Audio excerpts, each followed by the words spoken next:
صحت مند پاکستان کے ساتھ میں ہوں ڈاکٹر ظفر مرزا۔ ناظرین، آج صحت مند پاکستان کا خصوصی پروگرام ہے اور آج اس پروگرام میں ہماری بہت خاص مہمان ہیں جن کا شمار دنیا کی معروف ترین شخصیات میں ہوتا ہے۔ ان کے بے شمار اعزازات ہیں، لیکن میرے نزدیک ان کی سب سے بڑی پہچان ان کی بہادری ہے۔ انتہائی مشکل اور جان لیوا حالات کے باوجود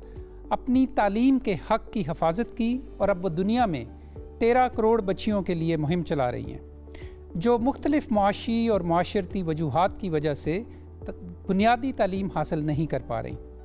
ہمارے ساتھ موجود ہیں نوبل انعام یافتہ ملالہ یوسفزئی۔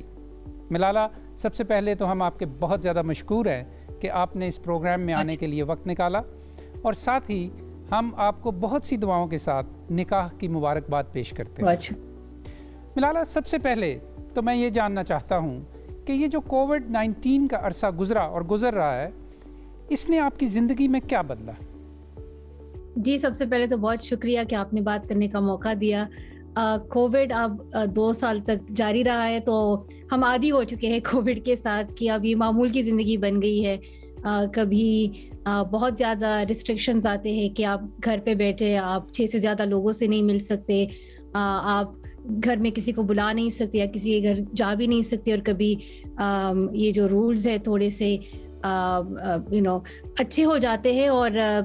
باہر جانے کا موقع ملتا ہے، دوستوں سے ملنے کا موقع ملتا ہے، ٹریول بھی تھوڑا سا ایزی ہو رہا ہے۔ تو بس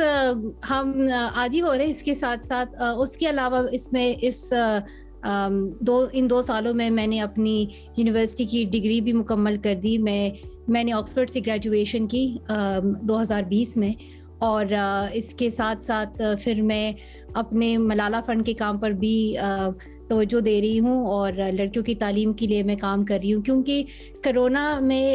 یہ ایک پینڈیمک ہے، اور ان حالات میں ہم دیکھتے ہیں کہ خواتین اور بچیاں جو ہے وہ متاثر ہوتی ہے۔ اور جب ہم نے کووڈ پہ ریسرچ کی تو اس میں ہمیں معلوم ہوا کہ جو بچیاں ہیں تقریباً 20 ملین بچیاں جو ہے وہ تعلیم سے محروم ہونے میں وہ محروم ہو سکتی ہے، کیونکہ ان حالات میں جب بچیاں اسکول نہیں جا سکتی، وہ یا تو کم عمری میں ان کی شادیاں ہو جاتی ہے، یا وہ گھر کے کام کرتی ہیں، یا ان کو یہ سہولت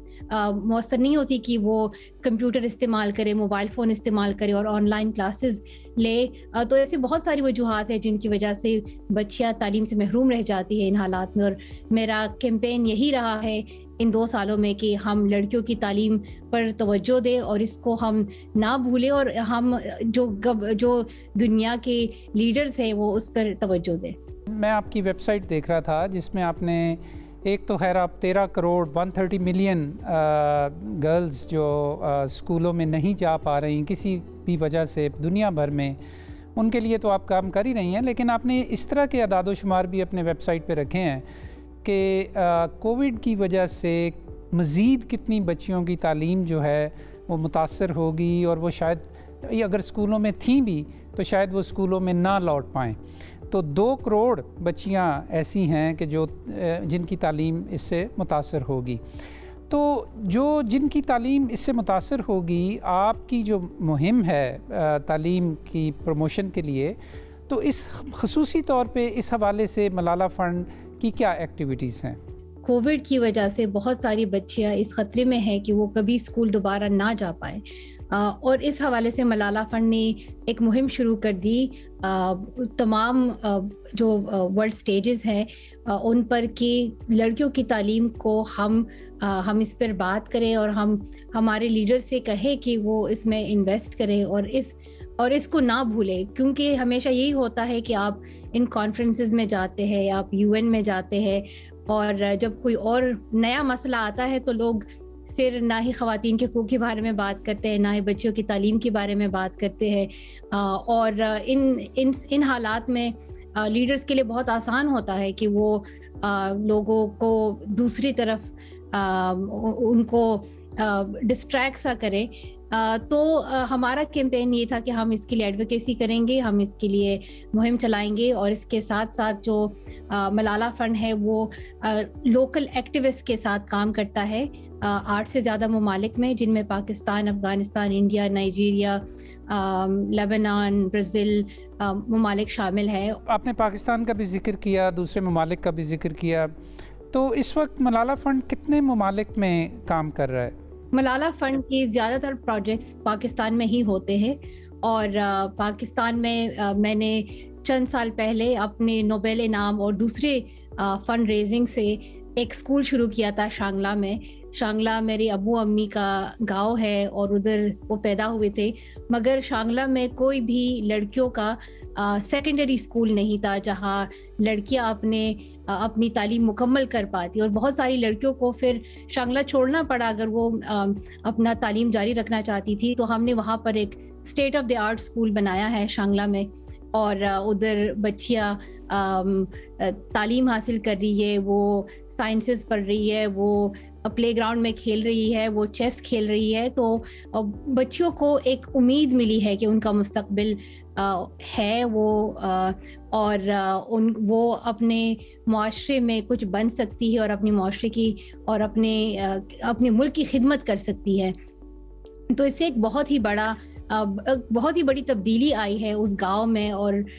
ایک سوچ آئی ہے کہ ہاں یہ ممکن ہے کہ ہم اپنی لڑکیوں کو تعلیم دیں, ہم ان کو سارے سہولیات سے آراستہ کریں, اور ہم ایک ایسا معاشرہ بنائیں جس میں ہمارے کلچر اور ہمارے تہذیب کی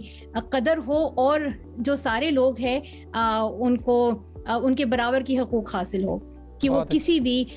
بیک گراؤنڈ سے ہو, جہاں سے بھی ہو, جس خاندان سے بھی ہو, وہ سب برابر ہے. اس کے علاوہ ہمارا ایک چیمپئنز نیٹ ورک ہے, اس میں ہم مختلف آرگنائزیشنز کو سپورٹ کرتے ہیں جو کہ تعلیم پہ کام کرتے ہیں. تو پاکستان میں ان آرگنائزیشنز میں ایسے آرگنائزیشنز ہیں جو ریسرچ پر کام کرتے ہیں, وہ بتاتے ہیں کہ لڑکیوں کی تعلیم کے حوالے سے کیا ہو رہا ہے. میرا خواب یہ ہے کہ ہم ایک ایسا معاشرہ بنائے جس میں ہر ایک بندہ اپنی آواز اٹھا سکے, اور کسی کو بھی خاموش نہ کیا جائے. اور ہمیں پتہ ہے کہ ہمارے معاشرے میں زیادہ تر خواتین بول نہیں پاتی, تو ہم چاہتے ہیں کہ ایک ایسا معاشرہ ہو جہاں پہ عورت اپنے حق کے لیے بولے اور اپنے حق کے لیے آواز اٹھائے. اور اس کے علاوہ پاکستان میں مطلب ہمارا جو نیٹ ورک ہے وہ مختلف پالیسی لیول چینجز پہ کام کرتا ہے. تو ہماری امید یہ ہے کہ پاکستان کی جو فیڈرل اور جو صوبائی حکومتیں ہیں وہ جب اپنے بجٹس بنائے تو اس میں 15 سے 20% وہ تعلیم کو دے, اور یہ صرف پہلا قدم ہے. اس کے علاوہ ان کو یہ یقینی بنانا چاہیے کہ جو پیسے ہے, جو ریسورسز ہے, وہ اصل میں ان چیزوں پر خرچ ہو رہے ہیں جس سے بچوں کو اور اساتذہ کو فائدہ ہو رہا ہے. تو ہمارے جو اساتذہ کی کوالٹی ہے, جو ٹیچنگ کی کوالٹی ہے, اس کو بہتر بنانا چاہیے. ٹھیک جی. اچھا, چونکہ آپ کا فوکس وومن ایجوکیشن کے اوپر ہے, گرل ایجوکیشن کے اوپر ہے,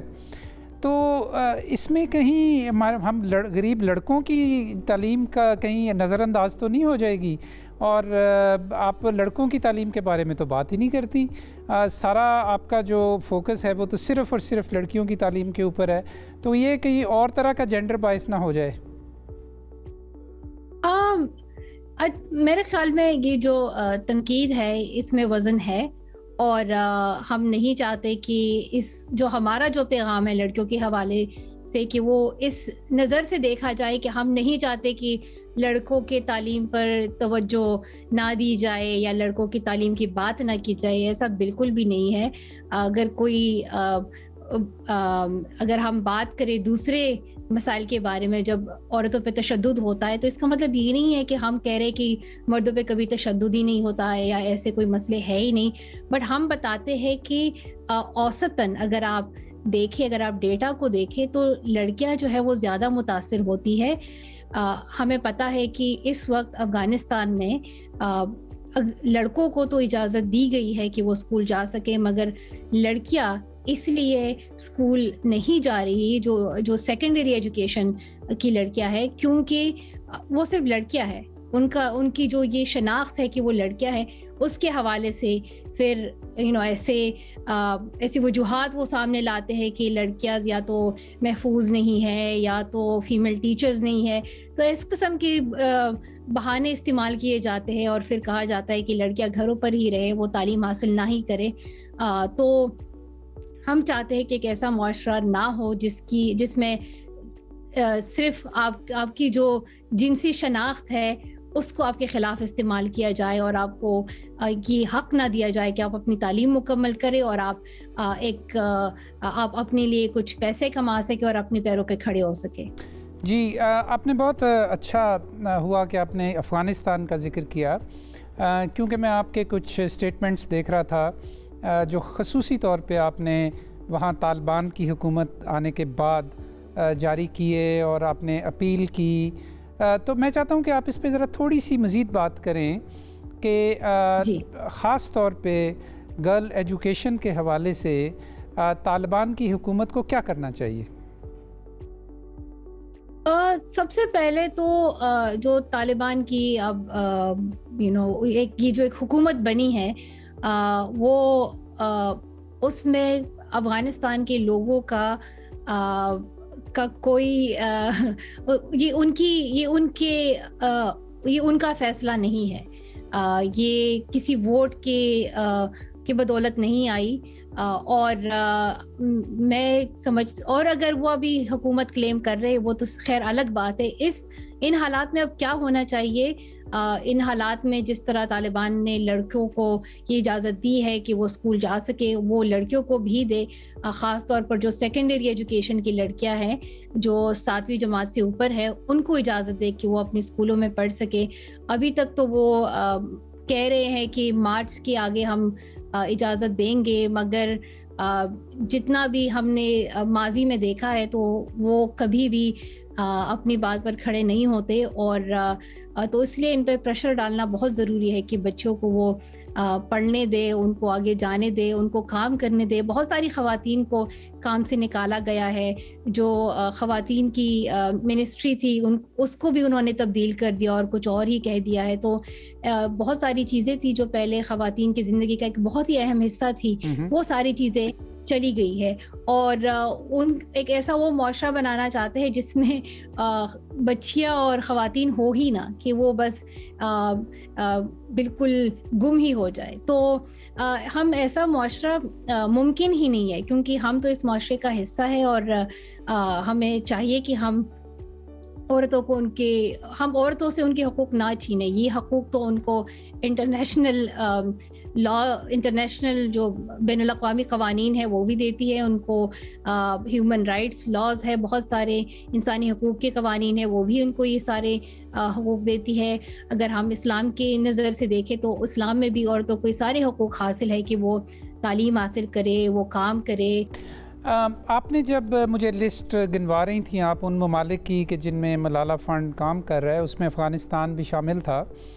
تو اس حوالے سے آپ افغانستان میں کیا کر رہی ہیں؟ Are you in touch with the government, اور اس سلسلے میں آپ ان کے ساتھ انگیج ہیں؟ ہم افغانستان میں پچھلے 5-6 سالوں سے کام کر رہے تھے اور ہم افغانستان میں بھی ایکٹیوسٹ کو سپورٹ کر رہے تھے جو خواتین اساتذہ کو ٹریننگ دے رہے تھے, اور وہ چاہ رہے تھے کہ اور اگر خواتین اساتذہ ہو تو اس کی وجہ سے پھر جو پیرنٹس ہوں گے, جو والدین ہوں گے, وہ اور بھی بچوں کو پھر اسکولوں میں ڈال سکیں گے. اور اس کے علاوہ وہ ریلیجیس منسٹری کے ساتھ بھی کام کر رہے تھے کہ لڑکیوں کو تعلیم حاصل ہو اور وہ معاشرے میں یہ پیغام پھیلائے کہ تعلیم جو ہے وہ بچوں کا حق ہے اسلام کی نظر سے بھی. اور وہ ادھر بہت سارے اسکول چلا رہے تھے, مگر جب افغانستان میں حالات خراب ہونے لگے تو بہت سارے جو ہمارے ایکٹیوسٹ تھے ان کو افغانستان چھوڑنا پڑا. تو سبھی جو ہے اب وہ دوسرے ممالک میں ہے اور وہ بالکل حفاظت میں ہے, اور ہم ان کو سارا سپورٹ دے رہے ہیں کہ وہ اور ان کے خاندان جو ہے وہ محفوظ جگہوں میں ہو، کیونکہ اکثر جب اس طرح کے واقعات آتے ہیں تو ہم انسانیت کو بھول جاتے ہیں، اور ہم یہ نہیں دیکھتے کہ جن لوگوں کے ساتھ ہم کام کرتے ہیں وہ بھی تو انسان ہی ہے، اور اگر اس قسم کے حالات پیدا ہوئے ہیں تو ہمیں یقینی بنانا چاہیے کہ ان کے خاندان، ان کے گھر والے سب حفاظت میں ہو اور کسی کو کوئی خطرہ نہ ہو۔ اس کے علاوہ وہ ابھی بھی تعلیم کے لیے، لڑکیوں کی تعلیم کے لیے کام کر رہے ہیں، اور جتنے بھی بین الاقوامی سطح پر مہم چل رہی ہے افغانستان کی خواتین کے حقوق کے حوالے سے، وہ ان میں اپنا کردار ادا کر رہے ہیں۔ جی ملالہ، میں اب یہاں آپ کو روکوں گا اس لیے کہ ہم نے ایک بریک پہ جانا ہے، تو ملتے ہیں بریک کے بعد۔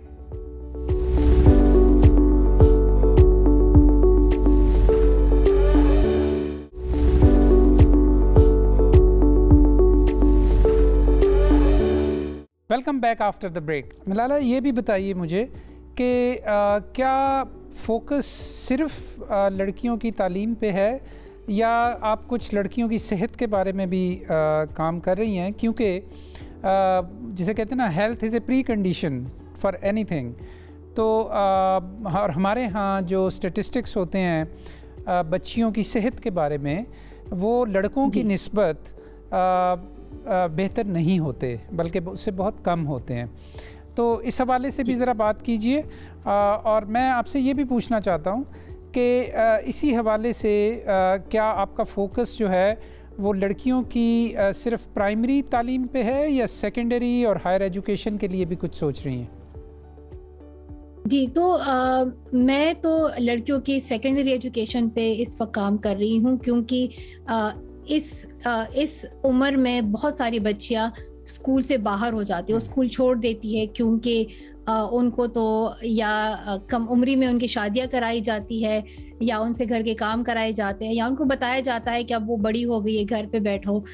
یہ آپ کا کام نہیں ہے کہ آپ تعلیم حاصل کرو اور کچھ کام کرو اور اپنے لیے کماؤ۔ اور بہت ساری وجوہات ہیں جس کی وجہ سے اس عمر میں جو سیکنڈری ایجوکیشن ہے، اس عمر میں بہت ساری بچیاں اسکول سے باہر ہو جاتی ہے۔ جو ڈراپ آؤٹ ریٹ ہوتا ہے وہ بہت زیادہ ہوتا ہے اس عمر میں، تو اس لیے میری توجہ اس پر ہی ہے۔ دوسری وجہ اس کی یہ ہے کہ جو سیکنڈری ایجوکیشن میں ہے اس میں فائنینشیل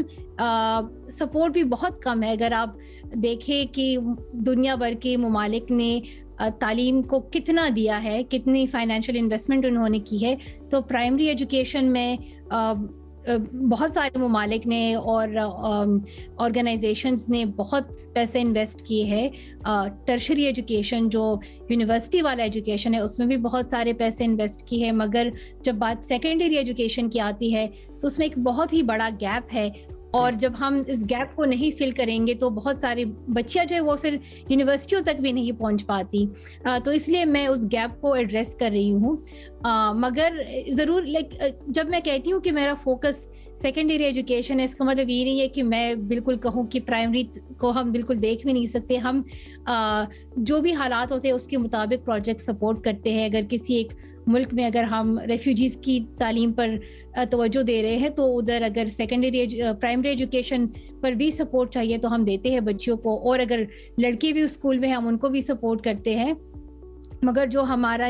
جو فوکس ہے وہ لڑکیوں کی تعلیم ہے۔ اس کے علاوہ آپ نے صحت کی بات کی، جو تعلیم ہے وہ صحت سے بالکل لنکڈ ہے۔ اگر ڈائریکٹ لنک بھی نہیں ہے جو کام میں کر رہی ہوں صحت کی تعلیم کے حوالے سے، انڈائریکٹ لنک ضرور ہے۔ جب خواتین تعلیم یافتہ ہوتی ہے تو وہ بڑے ہو کر بہت ساری خواتین جو ہے وہ ڈاکٹر بن سکتی ہے، اور وہ دوسرے خواتین کی خدمت کر سکتی ہے، ان کی صحت کے لیے کام کر سکتی ہے۔ اور تو جو انڈائریکٹ لنک ہے وہ تو کئی حوالوں سے، اگر ہم تعلیم پہ فوکس کریں گے تو اس سے صحت کے بہت سارے مسائل حل ہوں گے، اور اگر ہم صحت پر بھی فوکس کریں گے تو اس سے تعلیم کو بھی فائدہ ہوگا۔ تو اگر ہم ایک آئیڈیل ورلڈ کا سوچیں تو اس میں اگر لوگ دونوں کو توجہ دیں، میں اگر تعلیم پہ فوکس کر رہی ہوں، کوئی اور صحت پہ فوکس کر رہا ہے، تو اس سے بہت زیادہ بڑا چینج آ سکتا ہے۔ میں ایک تو آپ سے یہ جاننا چاہتا ہوں کہ آپ خود ذاتی طور پہ بچپن میں ڈاکٹر بننا چاہتی تھیں، لیکن پھر آپ نے ڈاکٹری چھوڑ کے سیاست کا سوچا، پھر آپ کی اگر میں جو آپ نے آکسفورڈ سے گریجویشن کی وہ بھی بڑے مناسب مضامین آپ نے چنے سیاست کے حوالے سے. تو فیوچر کے کیا پلانز ہیں اور ہم آپ کو کب پاکستان میں دوبارہ دیکھیں گے؟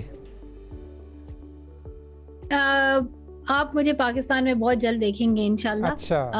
اور اب تو کووڈ کے حوالے سے چیزیں تھوڑی سی بہتر ہو رہی ہے تو انشاءاللہ بہت جلدی آپ آئیں گے. اس کے علاوہ آگے کیا کرنا ہے مجھے ابھی تک بھی اندازہ نہیں ہے کہ میں کیا پروفیشن لینا چاہتی ہوں، اور ضروری نہیں ہے کہ ہم سب ایک پروفیشن کرے. فی الحال تو میرا فوکس یہی ہے کہ میں تعلیم پہ کام کروں، اور ہم اگلے 10-20 اور اس سے بھی کم سالوں میں دیکھ پائے کہ ساری لڑکیاں، سارے لڑکے، بچے بچیاں سب وہ اسکولوں پہ جا سکے، وہ کوالٹی ایجوکیشن حاصل کر سکے. اور ابھی جو ہے 130 ملین بچے جو ہے بچیاں جو ہے وہ اسکول سے باہر ہے. تو میں اس دن کا انتظار کر رہی ہوں جب ہم کہیں گے کہ کوئی بھی لڑکی اسکول سے نہیں باہر، ساری لڑکیاں اسکول جا سکتی ہے. تو یہ میرا خواب ہے، اور پھر اس سے آگے کیا کرنا ہے وہ تو ابھی مجھے نہیں پتا، بٹ فی الحال جو ہے میں یہی خواب رکھتی ہوں کہ ساری بچیاں اسکول جا سکیں. اور